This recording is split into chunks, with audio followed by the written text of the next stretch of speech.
This is the Detroit Sports Podcast Network.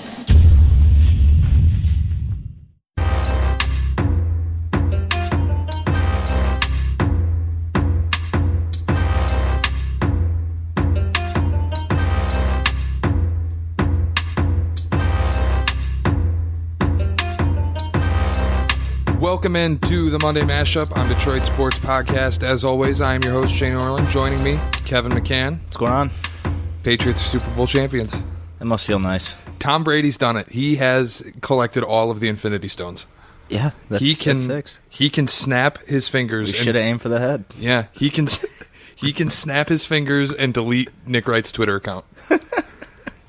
We are at that point. I mean, I wish I could do that. Dude, what I wouldn't give. Nick Wright has been loving all the Celtics drama. He was loving all the Patriots drama all season. Dude hates Boston sports. He's got to be top 10 most pissed off media people right now. If I had to get up at like 2:30 in the morning every day for my job, I'd probably be just as hateful as he is, but I don't know. The other thing, though, is like Nick Wright and Chris Carter both might be borderline sexually aroused that they get to go and slander Brady and say that his defense won him a Super Bowl. Like, even though it's true, those two are borderline, like, they're holding intense erections. They're going to have to see their doctors. His defense didn't win him shit in the fourth quarter of that AFC Championship game. Exactly. So, yeah. I saw somebody go, we got to give credit to Brady's defense. He's the only reason that they have their sixth ring. And I'm like, damn, they scored 38 points in the AFC Championship game? Weird how that works. I don't remember that. Damn, they beat the Chargers? They scored 42 against the Chargers? The defense just went right down on that first drive and ended the game against the Chargers on the first drive. That was the defense that did that. That same defense that lost 4 games in the regular season? That defense. Jeez. Man. They were great tonight. They were. Yeah, both defenses were great.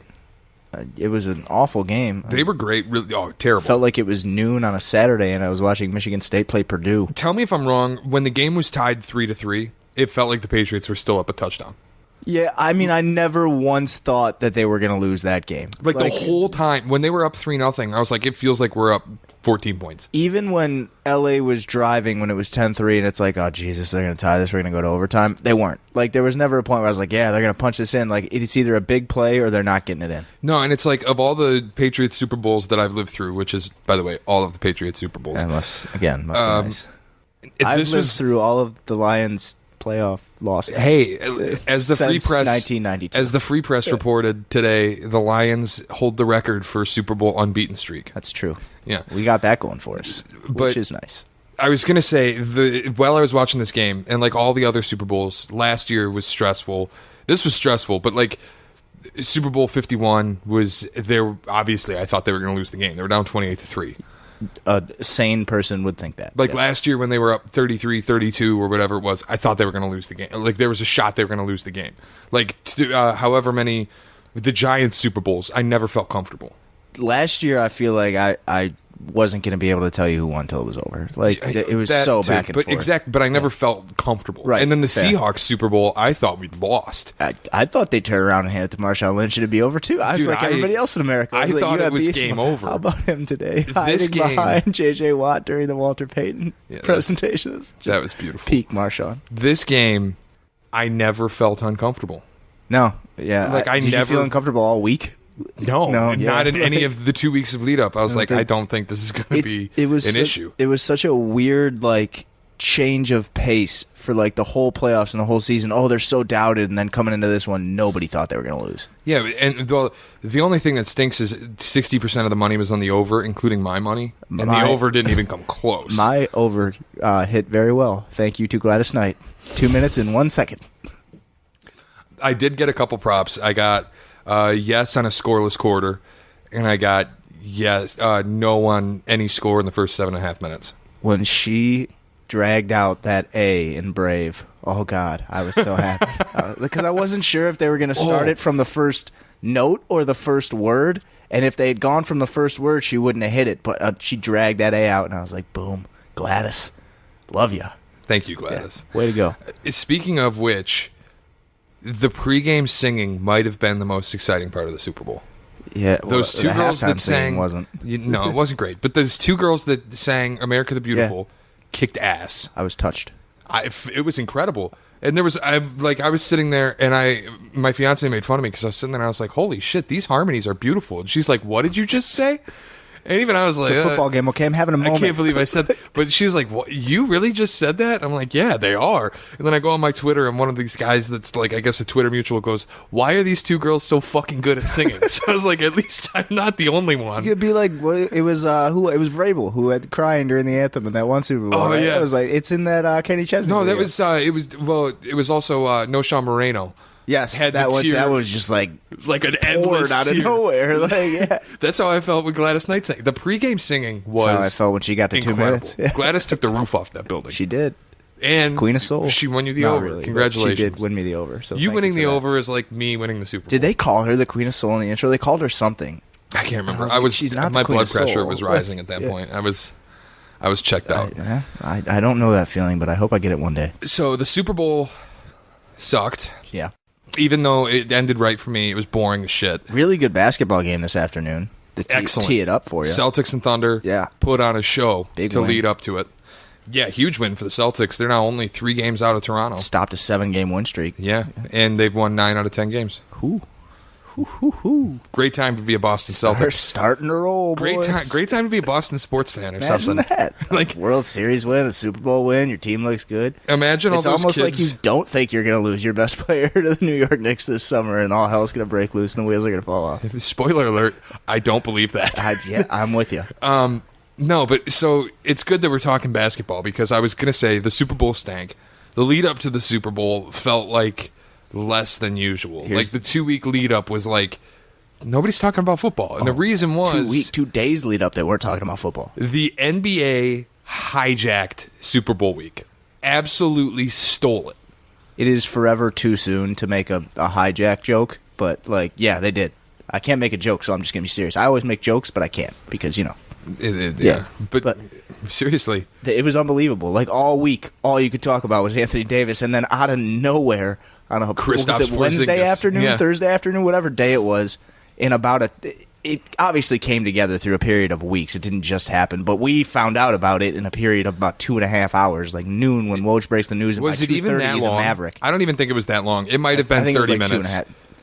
I think it was. I was listening to a radio show at like 2:30. I think when the news broke that he asked for a trade. He broke it earlier than that. Like right it might around have lunch, been, he might but, have well, broke it. and I wasn't listening. So, but it was, like on the radio, it came out at that time, and then within 30 minutes of me finding out about it, he's on the Mavs. Yeah, and they had obviously been talking for a long time about doing salary dump trades and different things, and all of a sudden Porzingis walks in. It was Thursday, now that I remember. Yeah, Thursday morning he walks in and says, I want to trade. That sounds right. They weren't at all surprised, and then they just put him in there, and the first phone call they made was to Dallas, and Mark Cuban didn't let him hang up. It was an indictment on the Knicks, one, because literally their only job was keep Kristaps happy. I don't know if that's true. Like it will be an indictment on the Knicks if they don't get 2 guys. If they get 1 guy, it depends on who they get. But if they don't get 2 guys, then it'll be an indictment. But I just think it's too early to judge. They did something that is very, very difficult to do, and it is completely like amnesty your whole bad. Like they got rid of every bad contract. Getting rid of Tim Hardaway and Courtney Lee is Both of them. absolutely remarkable. Like the Tim Hardaway contract is an awful contract. Like it's really, really bad. And they gave it to him. It was this regime that gave it to him. It wasn't 3 summers ago. It was 2 summers ago. And I mean, getting off that money, you don't just have him for this year and next year. You got him for the year after and then an opt-in. They opened up a ton of cap space. $76 million in cap space. The problem is going to be... And an asset in Dennis Smith and 2 first-round picks. The problem is going to be now you have to persuade... Because you need 2 guys. You need 2 stars. If Kristaps comes back healthy, you could have gotten away with just getting Kevin Durant. I want to hear the plan, too. Like, I want them to come out and say, like... If we don't get the 2 stars, we're not going to panic. We go into rebuild mode because we have these first-round picks, Kevin Knox and Dennis Smith. And yes, that'd be nice to have Kristaps Porzingis, but now we go forward in rebuild mode with all this cap space for every summer and these young guys who can continue to get better. Knox just turned 19 in August. Like, he's so young, he's still growing. Kevin Knox is 19 years old. Like, realistically, just turned 19. If you want him to be a trade chip too, and Dennis Smith to be a trade chip too, you can use that.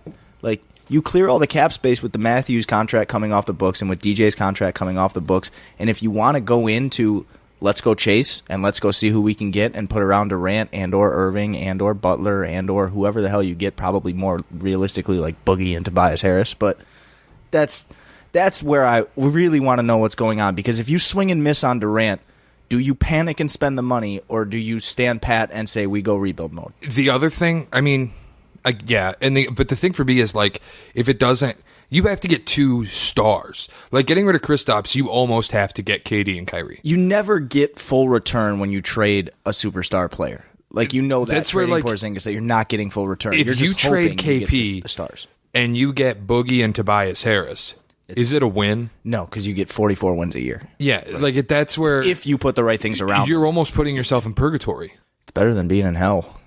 I don't know if it is, because at least in hell you can build a future. Like in the NBA, if you're in the middle, you're fucked. I mean, you are, but if you're in the middle with $76 million in cap space, it depends. If you do that, if you sign one guy who's maybe a superstar and one guy who's a middle level, really good player, hasn't been a Chris Middleton or a Tobias, like we mentioned, somebody like that. Chris Middleton would be interesting. If you're a Knicks fan, are you happy with Chris Middleton? And also, Harris? Chris Middleton might get a max somewhere, some goofball team like the Knicks. Yeah, like I mean, that's what I'm saying. I like the move in a sense that you created all this space, but I'm not going to forget that you are the team that just paid $78 million for Tim Hardaway 2 summers ago. Exactly. And that's where, like, you haven't absolved yourself from that. I do think it's an indictment against the Knicks that they traded Kristaps, because it's not that they traded Kristaps. It's the fact that Kristaps came to them and said, I want out. They had one job. Kristaps, I'm going to tread lightly here and stay away from the whole let's not bring race into it. But if a dude who was drafted 5th overall and his brother was his agent did this in New York City, more people would be on Kristaps Porzingis. Like, him and his brother just went to the Knicks and asked for a trade. His brother, who's his agent, he's 21. He's been an all-star, but he never played in the all-star game. This is like, why aren't more people attacking Kristaps Porzingis for handling this really poorly? I don't think race is an issue. I think it might. I don't think it's more race. I don't think it is. I think it might more. Yeah. Are you getting it like Kawhi and his uncle? Yeah, like because so many people went after Kawhi last summer. It was like, oh, Uncle Dennis is running things. Well, how about brother Giannis? I think the difference might be and I think the difference might be too that Kristaps has like a real injury. True. Like Kristaps wasn't hiding from the medical team. It's so crazy to think that when he hit the floor that he was done. To think that when he hit the floor that night that he would never play another game for the Knicks again is crazy. Yeah. And that's wild. That's where like we see what happened with Boogie coming back from a torn Achilles. We've never seen it with a guy who's 7'3". No, there's no precedent for it. And that's where like he might come back and be half the player he is. In which case, getting rid of him for all of the cap ACLs, you bounce back a little bit easier, especially for 22 years old. Yeah, and ACLs anymore, really, ever since Adrian Peterson, are like Brady. Yeah, ever since Brady, really. Yeah, well, and he's different, even on the whole avocado diet, right? But I'm saying, like, but yeah, it's and then I don't know, man. I have worries when a guy who's that big suffers a knee injury, sure. And so if they got rid of him and he ends up being half the player, then all right, you did well. If they got rid of him and he is as good as he was, and they failed to keep him happy, and they failed to put pieces around him. Then you're they're the Knicks. A garbage organization. Yeah, then you're the Knicks. Yeah, then you are who we thought you were. My thing is, like, I hope people haven't forgotten what he is when he's healthy. Like, if he does get back to being healthy and being a great player and being all that, like, that dude is a unicorn. He is a franchise-altering player. He is an MVP candidate. He was unbelievable. He made an all-star team in his second season, and he deserved it. Like, they were not great, but the Knicks might have limped to a playoff spot if he was healthy all year last year. He was outstanding. So if he does get back incredible. To it, like he is the unicorn, and him and Luka, like that is Dallas. I don't fault Dallas for any of this. This is a phenomenal trade for Dallas if it pans out and he gets healthy. I agree, and that's where as soon as it happened, I was like, I think the FBI needs to investigate Mark Cuban for for a lot of things. Highway robbery. Well, yeah, more than just highway robbery, but Mavs are not a beacon of a great run franchise. They're really not. They're a lot of aspects. We are burying the lead, talking about Kristaps Porzingis because we're the only ones doing it, though. Yeah, that's true. We're doing something different. Everybody else is leading with. Nobody else is talking about the. But rather than talking about where could he go. Or what's he gonna get? Because we can go down the rabbit hole of can the Lakers trade for Anthony Davis? One, no, probably. I guess we'll start with where's he going to go? Nowhere before the trade deadline. Random side note, wouldn't it be awesome if Kristaps Porzingis' agent was Rich Paul? Oh, God. No. That would just be another wrinkle. But I'd be so mad. I don't think he's going anywhere before the deadline. I really don't. If he does, It can only be to the Lakers. it can only be to the Lakers, one, and two, Dell Demps should be fired. Hotel Dump should have been fired in 2014. Like you should fire your GM in the middle of a season if he gets rid of AD before the trade deadline. I hate There's to no reason criticize to do it because so many different moving parts happen in the course of like what a GM has to go through. Guys get hurt, guys don't fit right in the system, whatever. But Dell Demps has like one good move in his whole career, and it's not great. It's trading like the 6th pick and something else for Drew Holiday, a pick that became like Nerlens Noel. Like that's a good trade. Everything else you've done is ass. Yeah. Like it's not good. And if we're being honest, like you got lucky that Drew Holiday became good. Yeah. You got really lucky that Drew he was Holiday. good in Philly already. He traded for a good player. So even then, like he was already a pretty decently known quantity. I think he made an all-star team in Philly. He wasn't a max player. And No, now he's well, a max they gave him player. a max, yeah. He is if you're telling me to rank the top 5 guard defenders in the league, he's probably number 1 for me. He's outstanding. Definitely up there. And it's like then there's the Boogie move, and you go, wasn't really any good because your team was worse when he was playing, and then he got injured. And in the subsequent letting him walk and letting Rondo walk. And then letting him get signed for a mid-level exception. I mean, I really think that if Rondo and Boogie were on the Pelicans, like they might not be a top 3 seed, but they'd be a playoff team right now. They're awful Like, right now. yeah, I mean, and that's where you can't blame Anthony Davis for wanting out. But the problem is Anthony Davis publicly saying he wants out just completely destabilized the entire league. No. Rich Paul publicly said he wanted out, and then his dad publicly said he wanted out, which is, if you didn't see some variation of this coming when he hired Rich Paul in, July, then, come on. You knew this was going to happen. You don't hire that guy if you're an Anthony Davis type of player unless you need somebody to move the earth for you. They always say the devil works hard, but Kris Jenner works harder. And Rich Paul. Kris Jenner works hard, but Rich Paul works harder. I mean, Rich Paul is just 18 clients. Who else has 18 clients that are even remotely that somebody else might have 4 or 5 that are as big as his bottom 4 or 5. In the NBA, Yeah, no one. no in one. sports, Scott Boras. But Well, yeah, Scott Boras represents the entire Major League Baseball. Find me an all-star who isn't rep by Scott Boras, and I don't know who his agent is. what Rich Paul did with this AD stuff is unprecedented and unbelievable. It happened, and I woke up and I was like, "Oh, Anthony Davis publicly wants out." I wasn't shocked by it. I wasn't at all. It was I think this can be filed under things we Ben knew. I wouldn't even say I was shocked by the timing of it. Really, no. Put It's pressure on him right ahead of the I woke deadline. up and it's this is exactly what I thought would be on my phone this morning. Yeah, I've been waiting for this. It felt like exactly what I expected to happen. course. Like you said, the more I texted you and you said the writing was on the wall. Of course it was. And you even said on the pod that released the day before.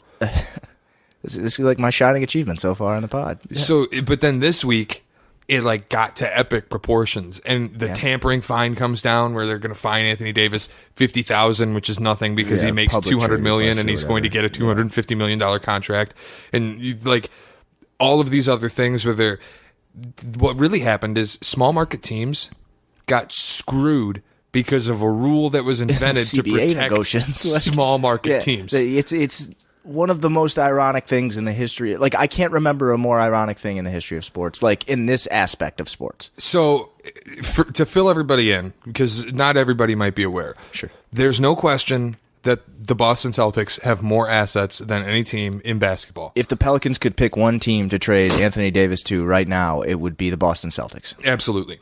But because of the collective bargaining agreement and the Rose Rule, what's the actual name of the rule? The designated rookie extension rule. Yeah, or Something the designated like that. rookie exception or something. Yeah. Because of We're gonna that, stick with Rose Rule.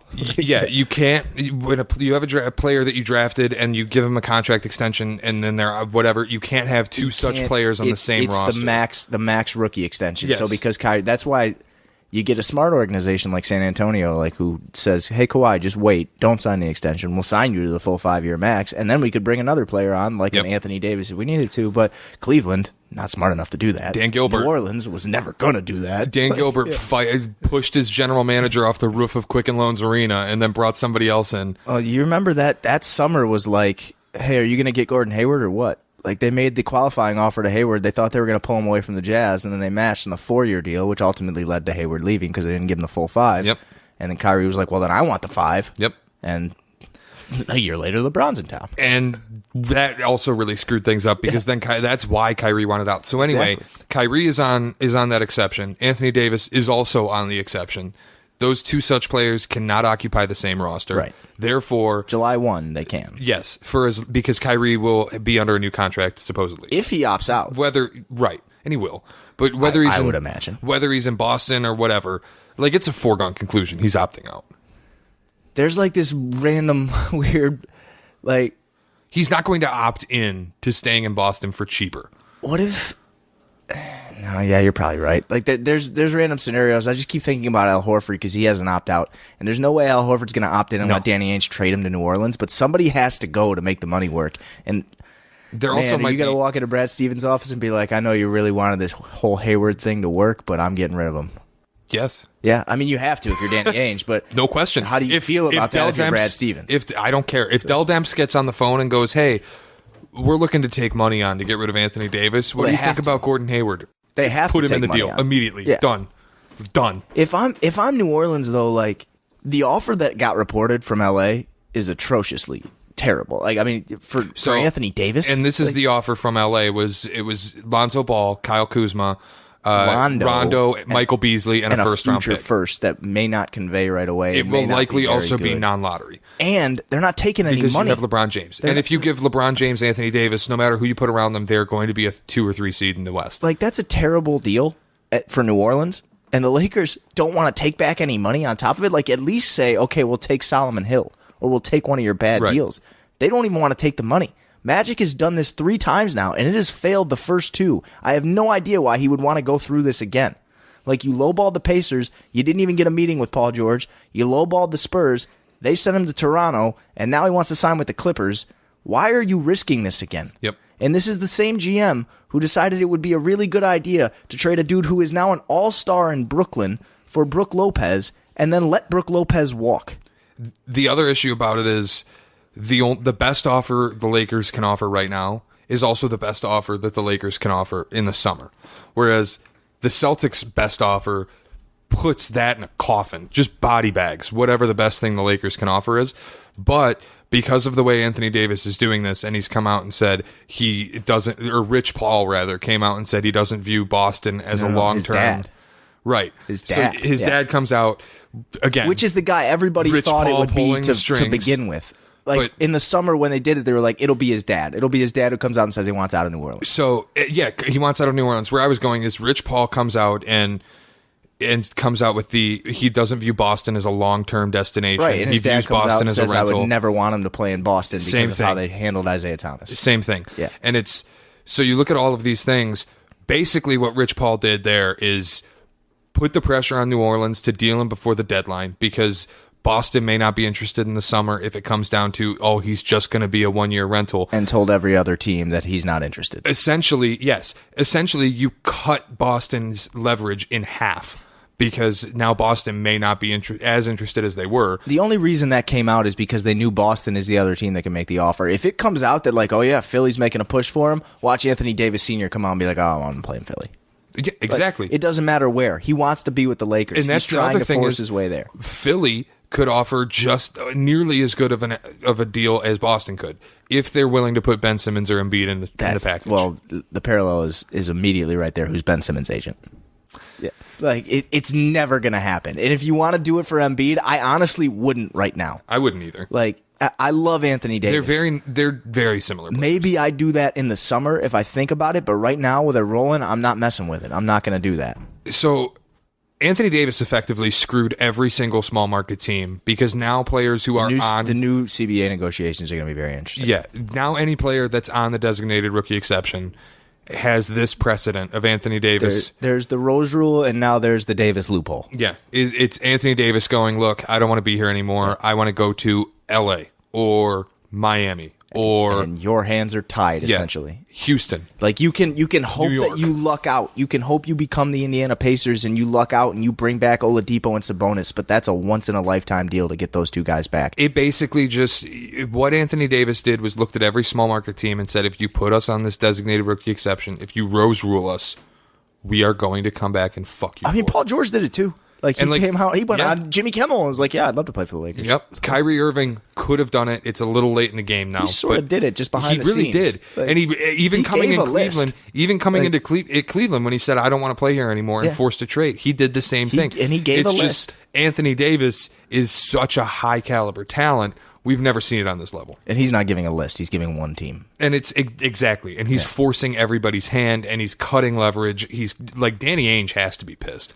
Man, and if I'm Adam Silver, like, you're just becoming an asshole. Like, really, it is like so long that he has tried to just be the good guy and this nice guy, and he always seems so passive and non-confrontational. You don't see AD getting texts. You don't see him act that way. Like, he always seems like this well-mannered, nice guy, and it's like you're trying so hard to make everybody else around you into the asshole so that you don't have to do it. But we're all going to look at you in the end and be like, you were kind of an asshole about this whole thing. Really?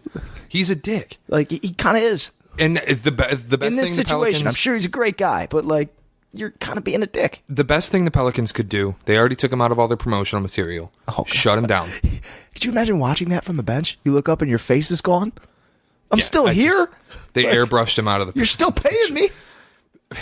Dude, you had to know something was going to happen. When he did what he did, he had to know something was going to happen. I can't imagine how he wouldn't be able to put together that walking in and saying I want to trade would mean that that's the last game you play here. Yeah. Like, I really think he thought he was just going to keep playing. Like, he's going to come back and he'll just play until they trade him. Like, no, dude, you're never playing here again. Yeah, it's over for you. You will not see the floor. Like, here. No, we're not going to risk you getting hurt. And a fan base now hates him. Yeah, they're going to boo him. Like, that was the excuse. That is the best thing that New Orleans can do right now. Shut him down. Wait for the summer. See what you get.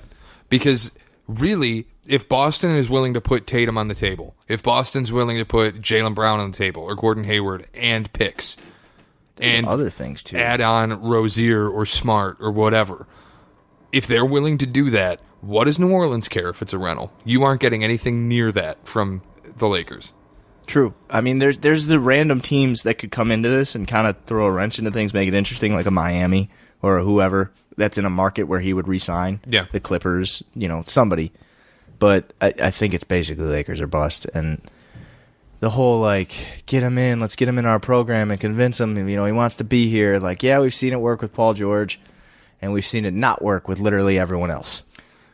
So the guy that's getting caught in the crossfire of all of this is my guy, Kyrie Irving.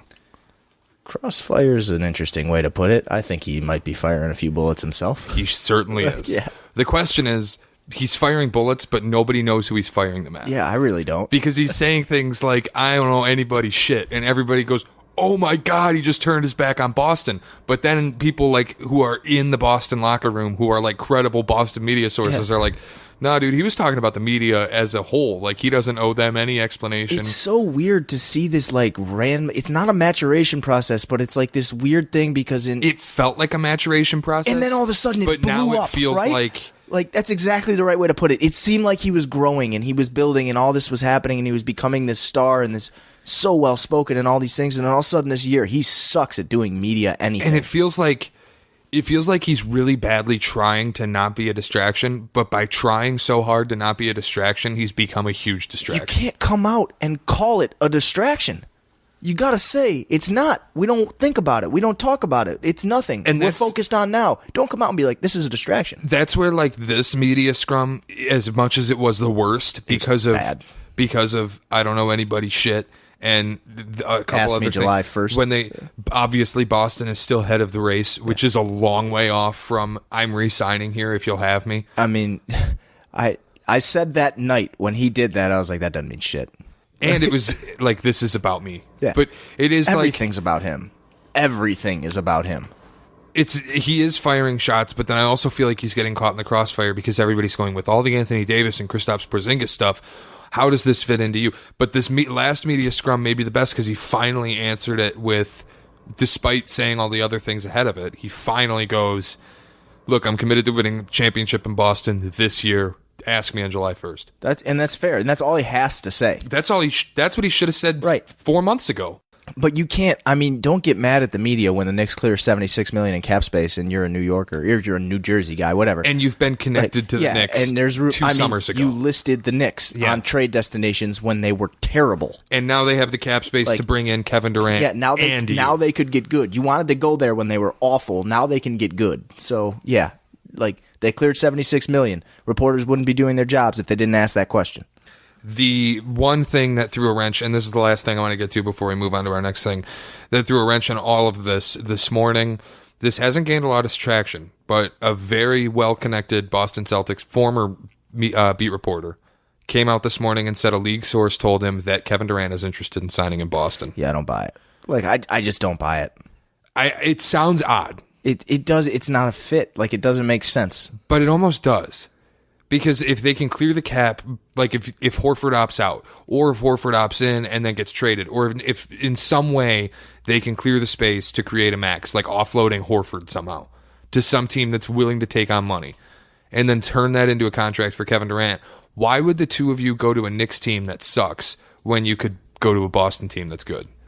Theoretically, the Knicks wouldn't suck. They'd have $76 million in cap space, Kyrie Irving and Kevin Durant, and the ability to trade really good young players for players who fit more, and then get even more cap space. They wouldn't be Kyrie Irving, Jaylen Brown, Jason Tatum, Kevin Durant. That's my thing, though, is if you have Kevin Durant, where are your minutes for Jason Tatum? Where are your minutes for Jaylen Brown? It's true. The wing depth would just become absurd. Hayward has to go. Horford probably has to go. It would almost be a deal where like you play Baines and then you go small all the rest of the time. I'm saying you're playing Kevin Durant a lot of minutes at small ball 5. Really? And I don't know that Kevin Durant wants to do that at age 30 plus. Definitely not. I think he wants to play 2 and 3. And I think he will do that in New York. Maybe it's a situation where you play Jason Tatum a lot at small ball 5. I don't know if Jason Tatum can defend 5s. Probably not. Yeah, he's already he's of who small the best ball. Small ball 5s are. It's like Serge Ibaka, He's Draymond a small ball Green. 4 already. I don't. Hey, Kevon Looney plays the 5 That's occasionally. True. That's true. And shout out to him because he plays it well. Good for him. Yeah, I think it's a pipe dream, and I didn't even want to give it too much thought because even if the league sources are true and it's coming out and he's like, yeah, I'd sign if they could get me it is kind of a handicapping signing if you bring him in. By God, is that so much introverted ego in one locker room? Kyrie Irving and Kevin Durant. It's like Kyrie, who's almost an extroverted ego at this point, and then Kevin Durant, who has the thinnest skin in the history of sports. Yeah, and who wants to, at the same time, tell you to give him all the attention and leave him alone. He's such an idiot. I don't understand him. I never have. But the greatest quote of all time from KD, I'm me. I do me and I chill. I love it. Other than that, I don't understand anything about him. A bit of breaking news. Is this LeBron James tweet connected? No. Damn it. Tom Brady's Super Bowl jersey has disappeared from the Patriots locker room. You gotta be kidding me. No, I'm not. No chance. Yeah. This is a hoax. This is something. Portnoy. Fox Sports Somebody NFL. Find Portnoy. Fox Sports NFL. Tom, do you know where your jersey is? I got to find that out. Okay, so it hasn't disappeared. He doesn't know where it is. He took it off and gave it to somebody, and somebody has it. Maybe. Hopefully it didn't get stolen again. Somebody stole his jersey. Oh my, gotta be kidding me. Of course. This feels like a good time to take a break and move on to our next topic. Let's do it. So I wanted to have a little bit of fun. I like fun. Because the big game went down and Detroit is in a really, really bad place as far as sports goes. And so I want to talk about our most hated Detroit athletes. I'm very curious about this baseball one you have. I have 2. And so we did most hated Detroit athletes, but we did it. You could play for a Detroit team, or it could be for things you did against a Detroit team. Right. And I have a couple. My first is baseball. My second is baseball. That's so weird. I tried so hard to find good baseball ones, and I couldn't think of good baseball ones. I'm diehard Tigers fan. I mean, I am too, but I just there weren't that many people that really pissed me off. I like Victorino, but it was just one game. Oh no, my number 1 was a Tiger. Very short-lived. And all of his time spent here, I absolutely despise. Hold on, let me take 2 guesses. Let me think here. I need 1 hint. Is he left-handed or right-handed? Lefty. No, righty. Righty. Oh man, I was gonna say Jared Washburn. No, yeah, lefty. Is it Jared Washburn? It is not. Damn it. That was the only one I could think of that was like so I don't know why I short-lived, fell and he back was to just righty. terrible as a Tiger. Just awful for like 3 weeks, and then they got rid of him. I don't know who it is. Prince Fielder. You hated Prince I that much? I mean, like, I didn't hate it. love him, but I don't know that I hated dude. Prince that much. He's a switch hitter, too. Prince That's Fielder. a tough one. Through right. I hated Prince Fielder. I mean, Absolutely despised him. the 2014 ALDS against Baltimore. He wasn't to on the this- team. Wasn't he? Yeah, No, he was. He was traded for Ian Kinsler at this point. Thank God. Was he really? Yeah, they shipped him after 2013. Maybe After it was the 2013 ALDS I'm thinking of. It was 2012. He had a really good regular season. He had a decent playoffs. And then the World Series, he did absolutely fucking nothing. Kinsler was on that team that lost to Baltimore that Yeah. got swept? Okay. Yeah. I remember weirdly. 2013 is why I absolutely hate this guy. He was awful in the World Series, too. He was terrible in the 2012. World Series. Yeah. 2013 in the playoffs, in the regular season, this dude just stank. And then he came out talking about the divorce with his wife and how he was distracted all I season. forgot about that. Dude, but the playoffs against Boston, remember when he slid into third Yes. base and Yes. was short by like Yes. 3 feet? It made you the Willie Mays Hayes. And he missed the foul pop-up? Yeah. And he was getting paid $260 million to do all this? I just, like, I don't want to shit on him because I know he can't play anymore, but, like, Dude, I agree don't with everything. care. I don't care if he can't play anymore. I feel bad, but, like, I agree. His salary handicapped the shit out of this team. They did. Oh They my did. god! Like- Dude, there is like I was so hyped when they got him. He might be my most hated athlete ever. Like, honest to God, he I is don't one have him guy. on my list, but I agree with everything you said. I don't want to drag him because I feel He's- so bad. I don't even feel bad because I he know, made so yeah. much money. He did make a shit ton of money, and he is Cecil Fielder's His kid. contract was record breaking, and the only reason he got the contract is because he flat out refused to sign anywhere because everybody was like, "No, we're not going to get." Theoretically, you There should are- have been so good hitting between Victor and Miggy. Yeah, but they're like, there are so many probable health concerns that will arise with your build and your He's a vegetarian, age, right? and you want 7 years and 200, and the Tigers. Who's his agent? Scott Boras. And the Tigers, because Victor Martinez got hurt in January or whatever, were screwed and needed a first baseman. Yeah.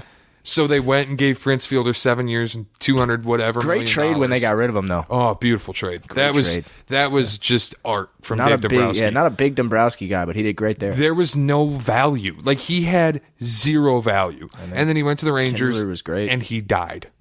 And I was actually almost happy to see it because we were still paying something like a third of his contract. Yeah, I think we were. And I hate him. My second is also baseball, and it's Nelson Cruz. That's a good one. That's a good one.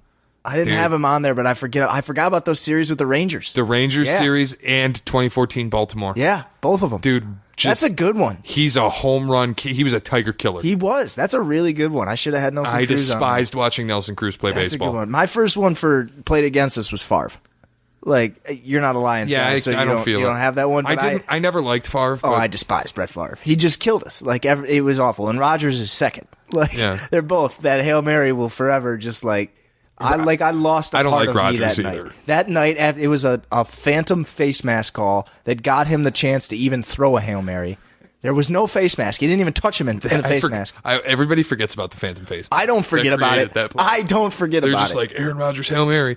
Everybody forgets about the I Phantom was sitting face there mask. and like the image of Calvin Johnson just falling down on the sideline. That's how I felt. Like, a part of me died as a Lions fan that night. It was like, we can't even win this game. This game that doesn't mean shit, and we couldn't even win it. It was like 50-yard Hail Mary to a damn tight end who doesn't even play. And it was just like, we're going to beat the Packers. This is kind of Yeah, sweet. like, at least we could have beat the Packers. It was a national TV game. It was Jim Nantz.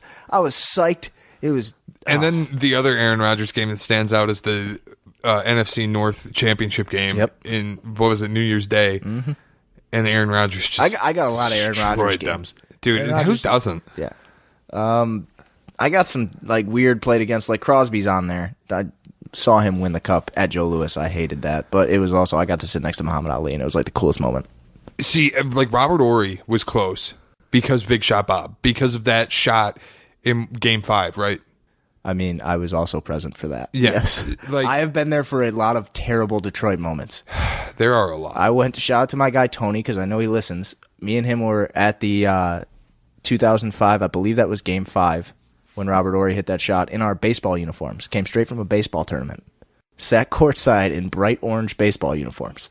for Game 5 of the NBA Game Finals. 5 of the NBA Finals in baseball pants. And saw Big Shot Bob. Sat right by Tommy Hearns.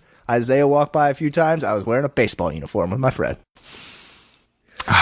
Jim Joyce is not an athlete, but deserves a spot. The way he handled it was good, but like every time I go back and watch it, I'm just like, what a fucking scar on baseball. My God. This is not a perfect game. That there wouldn't be replay without that. Like, that game is the reason that there is replay. Literally. Like, that's why. Literally. Like, legitimately, that's and the reason. The worst thing about that it really is bad third base call in the Angels playoff series however many years ago. That one, too. The reason, and replay doesn't even work, because I still remember when, I can't remember his guy, it was Andrew Romine, got called out at first base, even though he was safe on replay in a playoff game. But that play was just like, and the worst thing about baseball's replay is that it got sparked by that play, but they only did it for fair and foul on home runs. Mm-hmm. I'm like, why you even bring replay? They've somewhat fixed it to this point. I got random one, like Claude Lemieux, Patrick Waugh. Those are hated because of Claude Lemieux's scumbag. I never watched hockey enough to like go. Those were, if you were a kid born like between like 86 and 93 in Detroit, you knew who Claude Lemieux was, and you knew why you hated him, and you knew why you hated Patrick Waugh. It was like the most iconic fights in the history of sports happened between the Colorado Avalanche and the Detroit Red Wings. I just stuck to guys that like I grew up hating. Like Bobby Higginson was close to the list. I love Bobby Higginson. Still got Bobby Higginson signed ball somewhere. God, I don't know where. stand him. Love that guy. I couldn't stand him. I just thought like he was on a shitty team and he had a huge ego, and I hated both of those aspects. Pablo Sandoval on here, but a question mark next to it. I don't know if anybody really hated him. It was just like that one game or whatever. But it just. Because wasn't it 3 home runs against Verlander? Dude, and it like the third one was on an amazing pitch, and I'm like, oh, Jesus Christ, this guy. At least can't one of them stop. was 0-2. It was almost like Nelson Cruz. Yeah. It was Nelson Cruz, but Nelson Cruz just. It felt like every time he came up to bat against us in a big moment, we were dead. Yeah. And I missed the last one because I was born in '92, but Jordan ended the Bad I get Boys. that. So I get that. That was my last one for ones that played against. Obviously LeBron, but. Everybody you almost hates have to, LeBron. It's not just a Detroit thing. Like, and you almost have to Jefferson respect it because, too. like, even though he did beat the Pistons that year, the 25 points in the fourth quarter was fucking crazy. 28 of 29 in fourth quarter and overtime, and I was courtside for that one too. It was the night before my 15th birthday. So at least you got to see greatness. I did like it is the it's not the reason because Allen Iverson's the reason that I love the NBA, but it's one of the reasons that I watched that and like. You just kept seeing him come down the court, and we were sitting on that side where they were going to the fourth quarter and overtime, and he just kept coming down, and they would put everybody on him. Anybody. Nobody could check him. Nobody could do anything. Boobie Gibson made one free throw. Other than that, it was just him. And he just kept taking over and taking over and taking over. I remember looking at my friend like, he doesn't look like a human right now. I was in awe. Like, it was legitimately... Like, that was like the moment that LeBron went from, this guy's really good, to... That was the coming out party. Oh, fuck, this guy might be Michael Jordan. Like, he just beat a team that... Like, I mean, Dwayne Wade did it the year before, and everybody said the same damn thing about Dwayne Wade. They were like, wow, I can't believe that dude. And Shaq just beat the Pistons. Like, Shaq couldn't beat the Pistons with Kobe. He just beat him with Dwayne Wade. But that was also the end of Ben Wallace in Detroit. Right. In 07... That was, man, if they'd have paid Ben Wallace, maybe he could have been the one guy to slow down LeBron down the stretch, but instead they had to put Jason Maxiell and Antonio McDyess on him, and it just did not happen. Tayshaun, Sheed, Rip, anybody. They threw everybody at him, and nobody could guard him. He just kept coming. That was really, there's no other way to put it, but that was the moment that I was watching LeBron, and I was like... I've never forgot that date. This guy might be one of the greats. Yeah, May 31st, 2007. I remember. Like, there are moments, like LeBron wasn't... You could not make a GOAT argument until LeBron won that championship in Cleveland. That was when he elevated himself to GOAT level. He was like, for me, it was always like, I'm in awe watching him. I think he might be the most talented player. Yeah, but like the GOAT is a career argument. Like, but it stinks that his moment of like, oh, this guy might be really great. He killed the Pistons. Came against the Pistons. And hey, you could argue Jordan's did too. Yeah, that's true. That is very true. Because it was like, Jordan can't get past the Knicks. Yeah. Jordan can't get past the Pistons. I have Paul Pierce. Jordan can't get past the Celtics. And then finally, Jordan got past the Pistons. Past the Pistons and the Lakers and whoever the hell he beat for that first one in the same year. Everybody. He just one fell swoop. And Paul Pierce is on my list of athletes I would die for. I know. You mentioned that. Like, here's my thing with Paul Pierce. Paul Pierce was the best player and a great scorer on teams that were awful. Like, I loved him. Awful. And you as well you should. Like him and Antoine I love Walker. Calvin Johnson. He was unbelievable. He caught everything. He was great. The team sucked. And Then he got some good players, and he was easily the third best player, arguably the fourth best player on that team. Yep. And he is treated as the best player on that team just because he was there the longest. And that's what I can't stand about Paul Pierce. This is like Jason Tatum might be the next Paul Pierce because he may never be the best player on the team, but he will most likely be the longest. Right, but when Paul Pierce was the best player on their team, they were awful. Him and Antoine Walker, baby. Yep, God loved Antoine Walker. Loved him. And you know what? I don't want to hate on Paul Pierce. He's a champion. He's a Finals MVP. I still think KG should be the Finals thing about MVP. Calvin Johnson that stinks? I mean, there's a lot of things. But the one that hurts me the most is that he, to me, is the greatest wide receiver who's ever played football. I agree. 1,000%. The fact that he never won. Like, Randy Moss never won. I wanted so badly. But Randy Moss had so many stats. I wanted Calvin Johnson to have the Randy Moss moment of going to New England. Right. Like, go to New England and win. You deserve it. Like, nobody in Minnesota was pissed off at Randy Moss for being in New England. The fact or that Oakland or wherever the hell he was in between. Well, he sucked in Oakland. Yeah, but the fact that, like, Calvin Johnson did what he did for the Lions, like, people look at Jerry Rice Sanders and they go, too. Jerry Rice won all those rings and Jerry Rice broke the yardage record. I'm like, Jerry Rice broke the yardage record with a team that didn't have to go through free agency or a salary cap and had one of the two greatest quarterbacks who's ever lived. Yeah. Calvin Johnson broke the yardage record with Matthew Stafford and 8 broken fingers. I think Calvin Johnson's a little more game impressive. Against Atlanta too. That was an awesome one. Another great moment for Detroit. We lost that game by a bunch. I was there this year when the Lions raised their Beat the Patriots trophy and had a 100-yard rusher. Great. Just one NFC North banner. Just one. That's all I need. Just one. And then, so my third and the second, I had 3 on the list, and this is only the second one that played for a Detroit team, but Reggie Jackson, which we already talked about last week. But he has risen so fast in my rankings. Greg Kelser tried to make me feel bad. I was watching the game the other night. Greg Kelser was like, you know what? If you pay attention, Reggie Jackson gets dragged in the media a lot in this town. He really does. And even George Blah was like, does he? Greg was like, oh, yeah, he does. And he was trying to make me feel bad. He was like, he doesn't get a fair shake. He's a really talented player. He's playing great. And then that fourth quarter, Reggie did Reggie. And they blew a 25-point lead while the sixth man for the Clippers put 39 on him. I wish that Shout I out could. to Lou Williams. I wish that I could put Fox Sports Detroit broadcast as my most hated Detroit athlete because I love George Blaha. Listen, I do too, and George Blaha to me is untouchable because he is so great. But I understand you have a job to do, but like I've seen the clip that went viral for the guy that works for Fox Sports Oklahoma City because he just ripped the Thunder. Yeah, like he went on, and he was like, "You guys fucking blow, and you need to change it, or you're not winning shit." And I was like, that's so refreshing. Because I got to watch Fox Sports Detroit where Craig Monroe is talking about a 50-win Tigers team. And he's like, these guys, they play their heart out. There are a couple plays within every game. If they're improving every afternoon, they have a shot. I'm like, Craig, this team sucks. Like, They're just awful. feel free to come on and say They've it. lost 100 games, Craig. You got to listen to Kelser or whoever's doing the post game on Fox Sports Detroit for Pistons. And they're like, how do you Tim feel? McCormick. Yeah, dude. I once went to a Michigan basketball camp where Tim McCormick gave a talk, and the kid sitting on the floor next to me fell asleep. And Tim McCormick stopped the talk to wake him up and point him out to the entire group and tell him to wake up and pay attention. Oh, my God. I felt so bad for the kid. McCormick. I was like, I would fall asleep too as Tim McCormick. Who the hell are you? These guys are in the NBA for a reason. Yeah. Like, shut up, dude. Like, same thing, FS Detroit for hockey. And they're like, well, the Red Wings are I can't say anything negative about Ken Daniels. Neither can I, but it's still they're such a storied organization. To love that man. And it's like, dude, they blow. They do just suck. come on. I will say that about the Wings anytime you want. Blow. Like, I love Kenny and Mick. They're probably the only reason I'd ever tune in to watch the Wings. Same. Like, I love those guys, but the Wings suck. But I just need like the supporting people on these broadcasts to have the balls to go.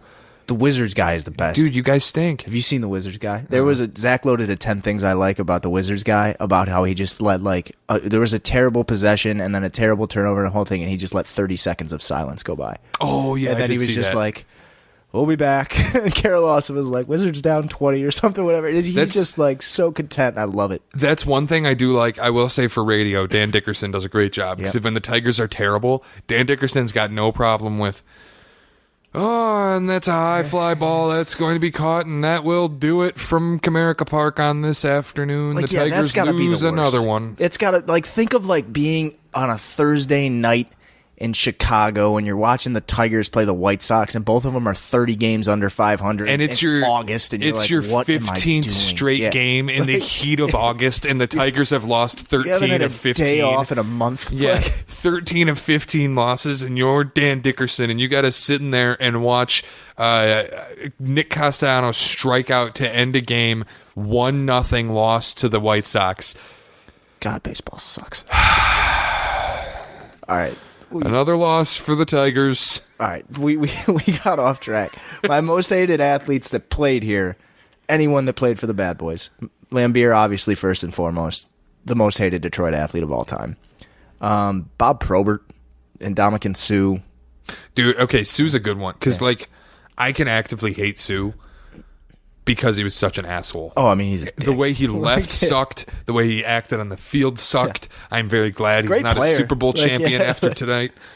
I mean, and I have Cromwell on here too, but he's such a nice guy. Like, nobody hates the Swedes, but he's got the dirty tag because of the hits. But they're beautiful. Yeah, they are. I love them. I'm not mad about the hits. I think hockey fans. I think they're clean. I think a lot of hockey fans like those hits. I don't know enough about, I don't know if hockey fans know if people hated Cromwell, so I just put him on there. To be honest, I don't know hockey fans. It's the first time we've ever talked hockey on this podcast. It's not a good look for me, to be honest. I'm not allowed to say anything bad about the broadcast team ever for the Detroit Red Wings.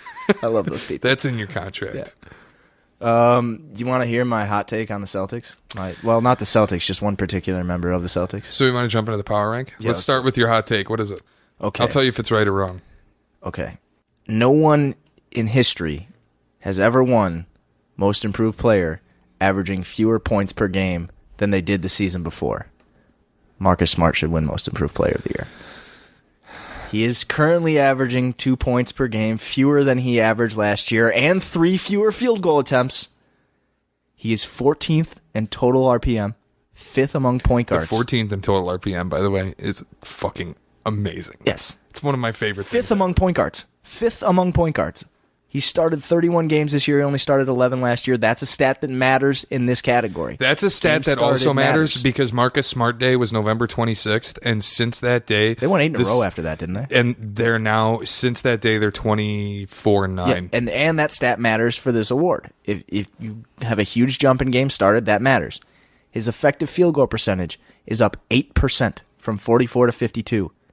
He's been a dog from deep, too. Up 6% on threes from 30 to 36 and a half. How did I know that's where you were going? His free throws are up 5.5% from 73 to 78. Because he used to be a liability. It's still only 78, but it's up 5% in a year, and he's down a whole turnover from 2.5 to 1.5. He's top 10 in steals, top 5 in deflections, top 5 in loose ball recoveries. I'm getting okay. Well, it took I was just gonna get into the defense after that, but basically all those stats, yeah, correct. What he gives you on a night-to-night basis is enough that he should, without a doubt, unless it's Jokic, but I don't think that's fair because he got a damn near max contract this summer. Everybody expected it. Marcus Smart's on a 4 for 40. He should be Most Improved Player of the Year. I really think he should, and I know he's down 2 points a game, and nobody's ever won that award, averaging fewer points, but that's my hot take. Marcus Smart should be Most Improved Player. I like it. It's not going to happen, but I believe it. Pascal Siakam exists. Yeah, that's the one.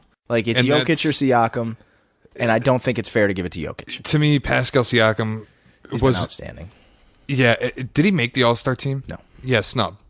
I had a feeling that he didn't, and that's a snub. I mean, I have the snubs in here too because I said we might do snubs. Dude, he has been astounding, amazing.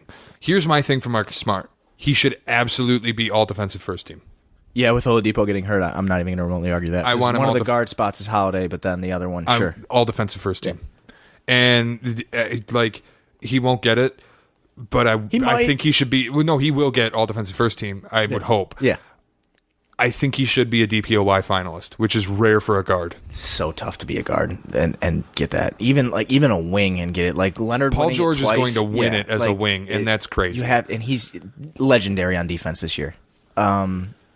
Yeah, I think Marcus Smart's in a territory where he could be a DPOY finalist, definitely. And even that would be insane. That's good. That's huge. And I laid out the Most Improved Player case. But I know the points per game is glaring, and points per game shouldn't matter this damn much. I feel bad for Rudy Gobert because points per game matters too much. He should be an all-star. You can't tell me Karl Anthony Towns has had a better year than him. The other thing I wonder about with Marcus Smart is if he has a really, really good final 30 games, could he push himself into All-NBA third team? No chance. Go through the guards. No chance. I know. It's like, tough. It's so hard to make an All-NBA team as a guard. He would almost have to shoot like 45% from three the rest of the season. I don't even think it's possible. I don't think it's possible. I don't think there's any way. All defensive first team, I think he's definitely got a shot. If he's not, he'll be second team. There's just no way. Because you have to think Curry and Harden on the first team, Dame and Kyrie on the second team, and then who you leaving off, that third team? You going to leave Kemba off? Did Curry miss enough games that Kyrie could take the first team? No. Curry's averaging 30 points a game. He has career highs. Like, he's unbelievable every night. He had a terrible night the other night, and they still won. I know. And the thing with Kyrie is, too, it's like, he's not as good as Curry, but it feels like he's more exciting, which doesn't even make sense. No. Because Curry as a player is incredibly exciting. Curry, I used to say this about Curry in, like, 2014. He was the only player in the NBA who could break Twitter. Like, everybody could rush to Twitter and be like, look at what Steph's doing tonight. Look at what he's doing tonight. Oh, my God. And it still goes on 5 years later. Like, it does. It's just like, there are other guys who can do it now. Yeah, now there is. But, I mean, Kyrie can do it now. But back then, nobody was tuning in to watch Cleveland. True. Yeah. That's very true. Yeah. All right, so should we get into the power rankings? Let's do the power ranks. Okay. You want to lead us off? I will. So, honorable mention this week, I've got the Spurs. They've won 5 in a row. They are, by the way, can we say most surprising team? Like, ups and downs, roller coaster type of surprises, too, that they got off to the hot start. I was like, oh, wow, that's good. And then they plateaued, and I was like, yep, this is what I thought. And then they're back to being good again. And I put in here, Pop deserves Coach of the Year candidacy. Best three-point shooting team despite low volume, which, anyway, I expected the low volume. I did not expect the high percentage. People look at DeMar DeRozan and think, like, oh, the numbers are down, he's not as good. No, DeMar DeRozan has blossomed as a playmaker. Yeah, he's been really great. good. The Sixers. Bryn the win at Forbes, Golden Michigan State guy. Love him. Can't miss from three. Lansing Sexton's finest. EAC, what's up? The Sixers are my next team in honorable mention. I would have put them in if they had beaten Sacramento after beating Golden State because the Golden State win was damn impressive. Yeah, it was. They're out because of that. The Raptors fell out this week. It's hard. Beating Golden State and then playing another game on the West Coast, it's like the Alabama effect. Yeah. It's really tough to win both those. I had the Raptors at 5 last week. They're out. They've lost 2 in a row and 4 of 5. Since January 14th and before tonight, they beat one team that had a 500 or better record, and it was Sacramento. It feels like they're getting kind of exposed. Kyle Lowry's still top 10 in RPM. He's still 9th. Which is weird. It's just like feels they have two different offenses. They have 2 different offenses when Kawhi is on the floor and when Kawhi is off the floor, and it's weird. And I don't know why I didn't notice it in the first 40 games of the season, but like it's odd. It's starting to catch up to them. It's odd to me that Kyle Lowry's still top 10 in RPM too, because it feels like he's not even the second best player on his own team. No, I don't. I mean, he's definitely not the second most important right now. Yeah, and that's he's where it's still like 9th in RPM. RPM is really cool sometimes, but like Marcus Smart's probably not the 14th best player in the NBA. No, or the 5th best point guard. It's a cool stat because it's like, wow, this guy's been really valuable. But then sometimes you see Kyle Lowry in the top 10, and I'm like, maybe this guy's being a little overvalued by this stat. Right. And the other team that fell out and is an honorable mention is the Rockets. I'm struggling so much with this team. I am legitimately. Here is my hottest take in the entire freaking world. I think that the Rockets should trade Chris Paul to the Lakers.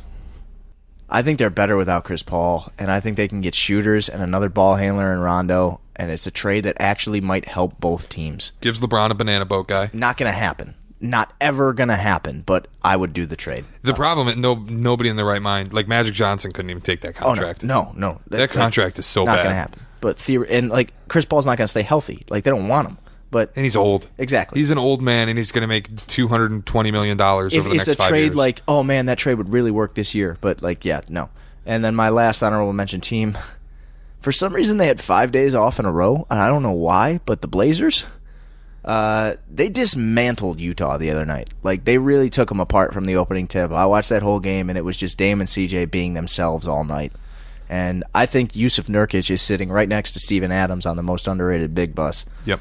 And Rodney Hood trade gives them another wing, gives them more switchability. That, by the way, just came through today. Yeah. And Seth Curry leading the NBA in three-point percentage off their bench. And anytime you get rid of Nick Stauskas, that's an improvement. So good for them. Hey, don't forget Nick Stauskas came out and scored 20 points in their first game of the year. Yeah. And have you heard his name since? Speaking of which, I hadn't heard his name before, and then they were like, Nick Stauskas scored 20 points tonight, and I was like, Nick Stauskas is still in the NBA? Shouts out to Ontario.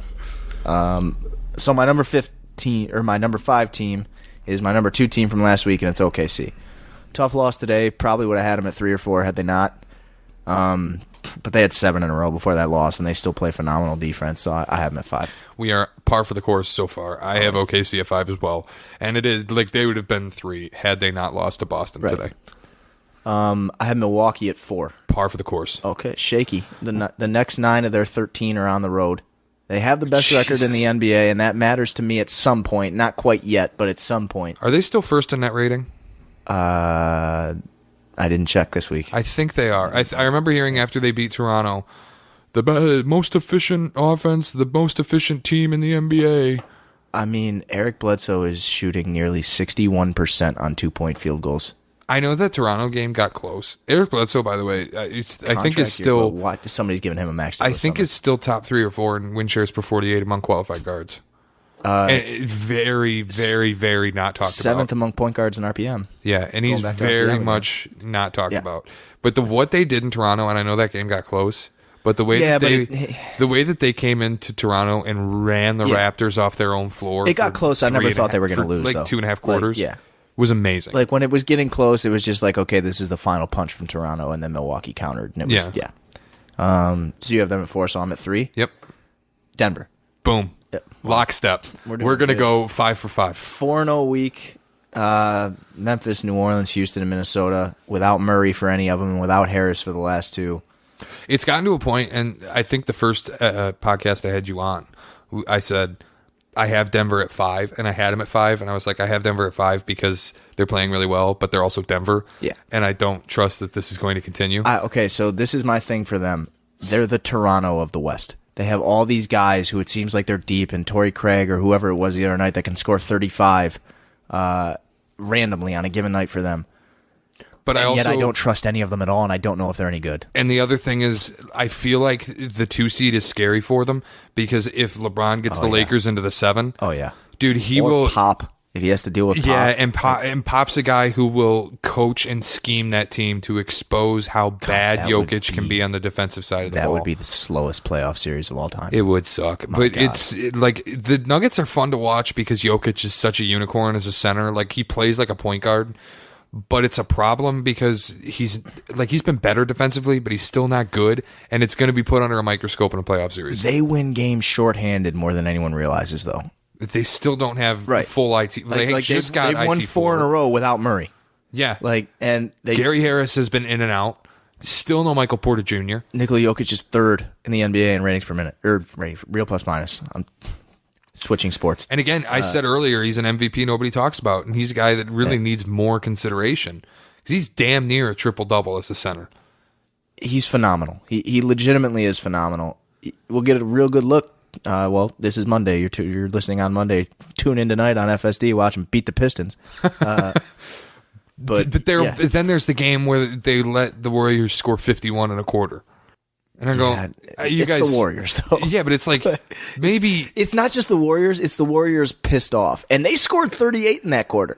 They played really well, but they didn't contest at the perimeter at all, the whole quarter. They have 2 road games this month against teams that are over 500, and it's Brooklyn and Philly. So, Philly just feels so inconsistent. Yeah, I don't know which team they were an honorable mention this week. 2 and 1 are gonna be the same. So number 2. Well, it's Boston. Yep. And it's. I have him at 2. I had him at 3. I had him at 2 last week, actually. I thought I had him at 3. But again, statistically, they're the best team in basketball since Marcus Smart Day. I've never seen a team have such a weird week off the court and me want to move them up in my power rankings. Dude, and that's the crazy thing is, we talk all about Kyrie Irving. I don't know if you've listened, but on 97.1, Valeni, when he talks about the Celtics, has gone loco. I haven't heard. Dude absolutely slanders the team. Says Hayward's a corpse, which is kind of true, but he goes in on Kyrie saying he doesn't like Kyrie. So mean to say about Gordon Hayward. I know it so feels mean. bad, but he's like he's all a distraction. He's all me. All the Jason Tatum has taken a step back. Jaylen Brown has taken a step back. Terry Rozier has taken a step back, and I'm like, I don't know that you've watched him recently because Jaylen Brown's been playing really good basketball. I'll Jason say one Tatum, thing too, for Jason Tatum. well, he fell in love with that mid-range shot and sucks at That's it. what I was going to say. Every other aspect of his game is really I was good. going to say, if I could say one thing for Jason Tatum, it's if he stops shooting that mid-range, he's going to be phenomenal. But, Kobe sabotaged him a little bit. The whole, when I heard that this summer, hey, when you think you shouldn't shoot, or whatever the hell the quote was. I was like, we're in trouble. Every time you touch the ball, shoot. That's what it was. If you think you're open or whatever, just shoot the ball. And I was like, oh, geez. Well, that's how you get 81, but that's also how you alienate teammates. That's the other thing I'll say for Jason Tatum. He is the star in waiting on this team, right? When Kyrie says young guys, he theoretically should be talking about Jason Tatum. When he got upset at the end of that Orlando game, it was because Tatum took the shot and Hayward passed him the ball. We've kind of, and I say we as a generalization for everyone who's watching, it seems to be they've picked up on this is a Kyrie versus Jaylen Brown locker room debate. Yep. So credit to Jason Tatum for staying, and nobody said a word about, oh, he's bad teammate or it's about him or whatever. Yep. He doesn't even talk to the media. I haven't heard him speak. Guy. Haven't heard him Smart speak. guy. So Al Horford avoiding the media. Smart. Marcus Smart avoiding the media. I've never been an Al Horford guy, but yeah. Al Horford's been excellent. I'll give him credit. I criticize because of a lot Since of he things, got but I have to give healthy credit again. for when he's good. He can shut down Joel Embiid for a series. He is literally Joel Embiid's father. Yeah. But since he's gotten healthy again, he's been excellent. Yeah, he's better. Our number one's gonna be the same. How could it be any different? Boogie is healthy as hell. 14, 7, and 4 in 22 minutes. Boogie's Achilles is absolutely no issue. How do you have enough shots in that offense? How do they integrate Boogie Cousins into an offense that already has KD, Clay, and Steph and get him 14 in 22 minutes a night on 43.5, 39, and 81 splits? I'll tell you how you have enough shots in this lineup is because every single one of their 5 players can create space. Yeah. Steph can create his own shot. Draymond can. Steph can create his own shot. Clay creates an unbelievable amount of space. KD creates an unbelievable amount of space. Draymond creates an unbelievable amount of space. Draymond is one of the most underrated straight line drivers in the NBA. And Boogie might be the single best space creating big in the NBA. Draymond's drive and kick is insanely underrated, and he's gotten a few it's not so much the drive and kick as it is that drive and dump down where he can get somebody to go up and he just drops it to a center, usually Biggie, Kevon Looney, Iguodala even sometimes, and it's one step and a two-handed dunk. They do that all the time. What's scary to me for them is I have seen him get tested a couple times this year. There have been chinks in the armor a few times this year. But when they went to Boston at full health and beat Boston by 4. Denver.